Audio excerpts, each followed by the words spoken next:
हम लोग कंटिन्यू करते हैं with types of preference shares. First one, sorry last हम कहेंगे क्योंकि हम पहले कर चुके हैं 6 टाइप्स। सेवेंथ वन है रिडीमेबल प्रेफरेंस शेयर्स। तो रिडीमेबल प्रेफरेंस शेयर्स वो प्रेफरेंस शेयर्स होते हैं जिनको आफ्टर सर्टेन पॉइंट आप लोग जो है रिडीम करा सकते हो, पे बैक कर सकते हो, which are redeemed by the company after the fixed period। तो इनको वापस हो जाएगा पैसा। और नॉन रिडीमेबल कौन से होते हैं?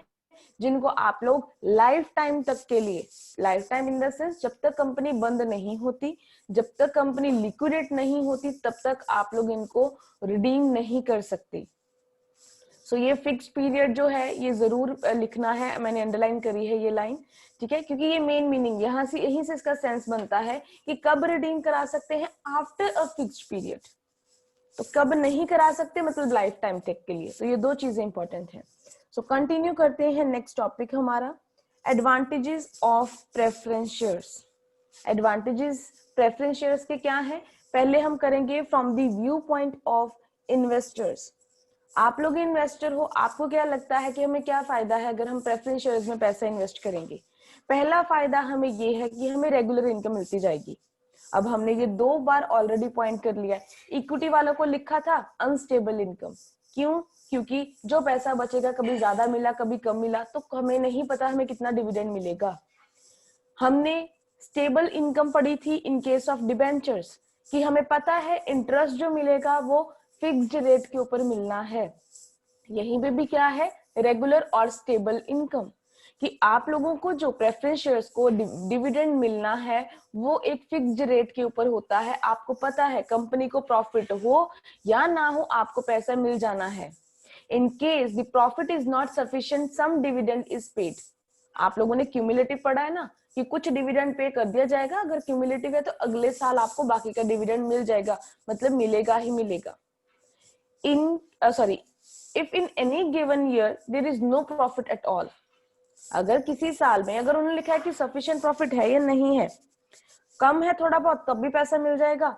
अगर आप लोग यहाँ पे उन्होंने लिखा है कि बिल्कुल ही प्रॉफिट नहीं हुआ, लॉस ही हो गया, देन आप लोगों को, अगर तो आप क्यूमुलेटिव प्रेफरेंस शेयर्स हो तो आपको आपका एरियर जो है, आपका ड्यू अमाउंट है, वो अगले वाले सालों में मिल जाएगा। क्यूमुलेटिव प्रेफरेंस शेयर कौन से होते हैं? अगर किसी के क्यूमुलेटिव प्रेफरेंस शेयर्स वो शेयर्स होते हैं कि जिस साल, मतलब अगर इस साल उनको डिविडेंड नहीं मिला तो अगले साल पहले पिछले सालों का डिविडेंड मिलेगा, फिर उस साल का डिविडेंड मिलेगा। तो यही इन्होंने लिखा है कि अगर किसी साल आपको प्रॉफिट नहीं हुआ तो फिर आपको टेंशन मत लो, अगले साल आपको पहले आपका ड्यू अमाउंट मिलेगा, फिर आपको करंट ईयर का जो है डिविडेंड मिलेगा। मतलब ऐसा नहीं है कि पैसा आपको दोबारा वो देने से रहे। यहां तक हो गया। अब हम लोग बात कर रहे हैं नेक्स्ट टाइप की। यहाँ पे लिखा है preference at the time of liquidation. ये चीजें मीनिंग में क्लियर हो चुकी हैं, जस्ट आपको दोबारा से कराई जा रही हैं। हमने मीनिंग में डिस्कस किया था at the time of liquidation, at the time जब कंपनी बंद होती है तब सबसे पहले प्रेफरेंस किसको मिलनी है? प्रेफरेंस शेयर होल्डर्स को। बाद में किनको मिलेगा? इक्विटी शेयर होल्डर को। ये चीजें बहुत देर से हम लोग कर रहे हैं कि सबसे पहले डिबेंचर तो है ही हमारे क्रेडिटर ना, उनको तो देना ही देना है। उसके बाद अगर किसी को बाद में पैसा मिलेगा डिबेंचर के बाद, तो वो कौन होंगे? Preference share holders. और सबसे एंड में किनको मिलना है? Equity share holder. Why? Because they are the owners of the company. तो ऑनर्स जो हैं वो घर के बंदे हैं, उनको सबसे एंड में मिलेगा। सो यहाँ पे इसलिए लिखा है कि ये हमें एडवांटेज है कि अगर आप प्रेफरेंस में पैसा इन्वेस्ट करोगे। नेक्स्ट लिखा है पार्टिसिपेशन इन एक्स्ट्रा प्रॉफिट। हमने टाइप्स पढ़े थे अभी प्रेफरेंस शेयर्स के, और हमने एक पढ़ा था participating preference shares. Participating preference shares कौन से होते हैं? मतलब कि अगर किसी साल कंपनी को एडिशनल प्रॉफिट होता है तो आपको क्या मिलेगा? Additional dividend. नॉर्मल डिविडेंड जो 10% मिलता है वो तो मिलेगा ही मिलेगा, उसके ओवर एंड अबव आपको और डिविडेंड मिलेगा, जिसको हम यहाँ पे क्या कहते हैं? Additional dividend. तो कहते हैं कितना फायदा है प्रेफरेंस शेयर होल्डर को कि वो जो है एक्स्ट्रा प्रॉफिट में भी पार्टिसिपेट कर सकते हैं। यूजुअली जितना उनको डिविडेंड फिक्स रेट के ऊपर मिलता है उनको उससे ज्यादा प्रॉफिट मिलेगा, उनको उससे ज्यादा जो है पैसा मिलेगा। नेक्स्ट वन जो इन्होंने लिखा है वो लिखा है voting right on related resolutions. अगर आपने वो वीडियो देखी हो तो आपको पता होगा मीनिंग में हमने 3 पॉइंट्स मेजर 3 और 4 पॉइंट्स कवर करे थे। उसमें ये एक पॉइंट ही था, मैंने आपको बार बार एक चीज बताई थी वहां पे कि प्रेफरेंस वालों के पास मीटिंग राइट नहीं है। एक बात ध्यान में रखो, प्रेफरेंस वालों के पास मीटिंग अटेंड करने का राइट नहीं है, बट कहां पे उनके पास राइट है, ये लाइन लिखी है जो उन्होंने, ओनली ऑन रिलेटेड रेजोल्यूशन। जब उनका खुद की बात होगी, जब ऐसा कोई डिसीजन लेना है जो उनके राइट्स को इफेक्ट करेगा, मतलब जब आपने मीटिंग करनी है और आपने मेरी बात करनी है मीटिंग में, तब मैं आके जो है डिसाइड कर सकती हूँ, तब मैं आके मीटिंग को अटेंड कर सकती हूँ। Otherwise as a preference share holder उनके पास कोई राइट नहीं है। अब समझ में आ गया? Voting right on related resolution, जो डिसीजन पास करने हैं आपने उनके साथ रिलेटेड है, ओनली उन केसेस में आप लोग जो है अपना वोटिंग राइट डाल सकते हो। So preference share holders have the right to vote on such resolution. कौन से रेजोल्यूशन डिसीजंस की बात करी है? जिसका डायरेक्ट इंटरेस्ट है, मतलब जिसका इम्पैक्ट उनको डायरेक्टली पड़ेगा, उनकी राइट की बात आपने करनी है, उनकी ड्यूटीज उनकी रिस्पॉन्सिबिलिटीज की आपने बात करनी है। कंप्लीट हो गया। अदरवाइज इन्वेस्टर्स जो प्रेफरेंस शेयर होल्डर्स के पास वोटिंग राइट नहीं है, सिर्फ स्पेशल सर्कमस्टांसेस में उनके पास राइट है कि आप मीटिंग अटेंड कर सकते हो। अब बात करते हैं एडवांटेजेस फॉर कंपनी। कंपनी को क्या फायदा है? सबसे पहले उन्होंने लिखा है नो इंटरफेरेंस इन मैनेजमेंट। पहली बात तो हमने ये बोल दी कि आप लोग कंपनी में इंटरफेरेंस नहीं कर सकते। क्यों? आपके पास क्या राइट है? नहीं। अब अभी आप बोलोगे मैम ऊपर लिखा है कि उनके पास राइट नहीं है, तो मैंने वहां पे एक बात क्लियर करी है, उनके पास राइट नहीं है, पर जब उनकी बात होनी है, जब उनके रेजोल्यूशंस उनके डिसीजन हमने पास करने हैं, ओनली देन उनके पास राइट है। अदरवाइज वो इंटरफेरेंस कर सकते हैं? नहीं। ठीक है। सो इसलिए ये कंपनी को उसका फायदा है कि वो प्रेफरेंस शेयर होल्डर्स से पैसा ले सकती है। कंपनी के ऊपर लेस बर्डन है। इक्विटी होल्डर, क्योंकि इक्विटी शेयर होल्डर वो कंपनी के ऑनर हैं, वो जनरली एक्सपेक्ट करते हैं ज्यादा डिविडेंड। पर यही अगर मैं बात करूं प्रेफरेंस शेयर होल्डर की, तो कंपनी को इतनी टेंशन लेने की जरूरत नहीं है, क्योंकि इनको जो डिविडेंड मिलता है वो हमेशा फिक्स्ड रेट के ऊपर मिलता है।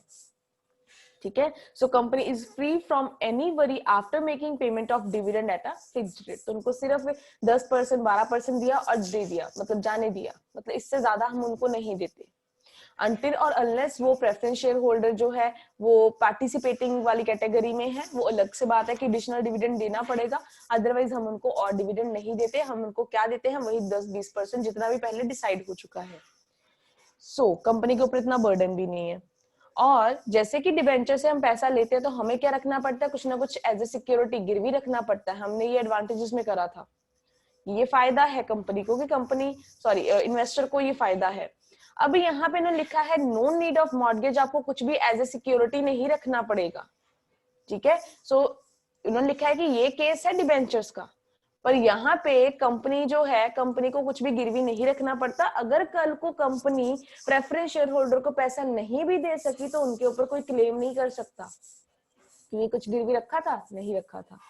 सो नेक्स्ट वन लिखा है रिसिप्ट ऑफ परमानेंट कैपिटल।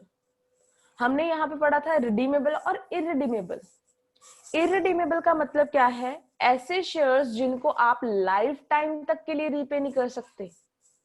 जब लाइफ टाइम तक के लिए मैंने इनको वापस नहीं करा पैसा, तो वो मेरे क्या होंगे? परमानेंट कैपिटल होगी ना, कि परमानेंट जब तक कंपनी है वो मेरे साथ रहेंगे। क्योंकि मैं हर चीज साथ साथ में रिलेट कर रही हूँ, तो आपको ये पता होना चाहिए, हमने ऊपर अभी करे हैं रिडीमेबल और irredeemable preference share holder. Redeemable जो वापस हो जाएंगे, खत्म हो जाएंगे एक टाइम के बाद। इरिडीमेबल जो वापस नहीं होंगे, और जो आपके क्या है? परमानेंट कैपिटल सोर्स है। यहाँ पे लिखा है except redeemable preference share holder या प्रेफरेंस शेयर्स, मतलब कि रिडीमेबल प्रेफरेंस शेयर्स को छोड़ के कंपनी जो है परमानेंट कैपिटल रिसीव कर सकती है bye issuing preference shares. For example लिख सकते हो, for example non redeemable preference shares, तो आपको उनको पता चल जाए कि आप किन की बात कर रहे हो। In other words company is not suppose to repay capital during its lifetime. तो आपने कंपनी को उसकी लाइफ टाइम तक के लिए पैसा वापस नहीं करना, क्योंकि ये क्या है, परमानेंट सोर्स है। नेक्स्ट वन लिखा है benefit to equity share holder. I am sorry, एक पॉइंट मिस हो गया बीच में। Flexible capital structure. Capital structure flexible है क्योंकि हम, कैपिटल स्ट्रक्चर क्या होता है कि कंपनी में कितना पैसा लगा हुआ है, कितना अपना पैसा है, कितना इक्विटी का पैसा है, प्रेफरेंस का है, बैंक लोन है, डिबेंचर्स है, ये सब स्ट्रक्चर है कैपिटल स्ट्रक्चर। कैपिटल जो पैसा लगता है बिजनेस में, ये फ्लेक्सिबल है। कहते हैं क्या फ्लेक्सिबल है, प्रेफरेंस वाले फ्लेक्सिबल है कि जब वापस करना चाहो वापस कर दो, जब कन्वर्ट कराना चाहो इनको इक्विटी शेयर में हम करा सकते। कितनी फ्लेक्सिबिलिटी है। हमने टाइप्स पढ़े है ना कि कन्वर्टेबल प्रेफरेंस शेयर हो, रिडीमेबल प्रेफरेंस शेयर्स, जब वापस करना चाहो वापस कर दो, खत्म कर दो, जब इनको कन्वर्ट कराना है कन्वर्ट करा लो। कितनी फ्लेक्सिबिलिटी है। और रिजिड कब हो जाएगा, जब हम ये कहेंगे कि भाई आप इनको ना तो कन्वर्ट करा सकते हो ना आप इनको रीपे कर सकते हो, फिर हम लिखेंगे कि ये फ्लेक्सिबल स्ट्रक्चर नहीं है। अब क्या है, फ्लेक्सिबल स्ट्रक्चर है। The company make it's capital structure flexible जो है बाय इशूइंग प्रेफरेंस शेयर, वो कर सकती है। If at any given time company has more capital, तो कहते हैं रिडीमेबल वालों को वापस कर दो। कभी कंपनी के पास बहुत ज्यादा पैसा होगा और कंपनी को लगता है कि इतना पैसा हमें नहीं चाहिए, कहते वापस कर दो फिर पैसा, फिर क्या करना है, फिर रिडीमेबल वालों को वापस कर दो। नेक्स्ट आता है benefit to equity share holders. Equity share holder को क्या फायदा है, हमने ये अभी पढ़ा जब हम इन्वेस्टर्स के एडवांटेजेस की बात कर रहे थे कि इनको एक स्टेबल डिविडेंड मिलता है, ठीक है, but as compare to equity वाले इनको कम पैसा मिलता है। तो कहते हैं rate of dividend on preference shares जो है वो इतना ज्यादा नहीं होता, पहले से फिक्स्ड होता है बट वो इतना ज्यादा नहीं होता। उनको कम पैसा देके ज्यादा पैसा किनके पास बच जाएगा, किनके लिए बच जाएगा, इक्विटी वालों के लिए। सो इनडायरेक्टली इसका बेनिफिट किसको है, इक्विटी शेयर होल्डर्स को। सो कहते हैं प्रेफरेंस शेयर्स जो है इसका हमें बहुत सारे एडवांटेजेस हैं। मतलब कितनी ज्यादा फ्लेक्सिबिलिटी है, आपको कौन सा भी चाहिए, आपको कन्वर्टेबल चाहिए आप वो ले लो, आपको क्यूमुलेटिव चाहिए आप वो ले लो, आपको रिडीमेबल चाहिए आप वो ले लो। सो यहाँ पे आपके पास वैरायटी ज्यादा है, स्ट्रक्चर ज्यादा फ्लेक्सिबल है।